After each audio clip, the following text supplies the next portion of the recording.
കേരളം ഈ രീതിയിൽ മുന്നേറുമ്പോൾ, പ്രത്യേകിച്ച് ആരോഗ്യ മേഖലയുമായി ബന്ധപ്പെട്ടാണെങ്കിലും വിദ്യാഭ്യാസ മേഖലയുമായി ബന്ധപ്പെട്ടാണെങ്കിലും ഈ രീതിയിലുള്ള മുന്നേറ്റങ്ങൾ ഉണ്ടാകുമ്പോൾ അതിന് മനഃപൂർവ്വമായി ആ ഒരു മുന്നേറ്റത്തെ കണ്ടില്ലെന്ന് നടിക്കുന്നതിന് വേണ്ടിയിട്ട് ചില മാധ്യമങ്ങളും ശ്രമിക്കുന്നുണ്ട് എന്നുള്ളത്. ഇന്ന് മലയാള മനോരമ ദിനപത്രത്തിന്റെ ഒന്നാമത്തെ പേജിലുള്ള ഒരു പടം അതിനൊരു കുറിപ്പും കൊടുത്തിട്ടുണ്ട്.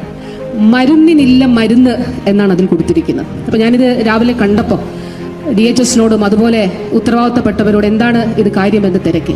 വാസ്തവത്തിൽ വളരെ നിർഭാഗ്യകരമായിട്ടുള്ള ഒരു കാര്യമാണ് ഇത് പറഞ്ഞിരിക്കുന്ന മരുന്നുകൾ. എന്നിട്ട് അതിൽ തന്നെ പറഞ്ഞിട്ടുണ്ട്, ഒരു സാധാരണ ജനങ്ങളെ സംബന്ധിച്ചിടത്തോളം പരമാവധി സൗകര്യങ്ങൾ ലഭ്യമാക്കുക എന്നുള്ളതാണ് സർക്കാർ ലക്ഷ്യമിടുന്നത്.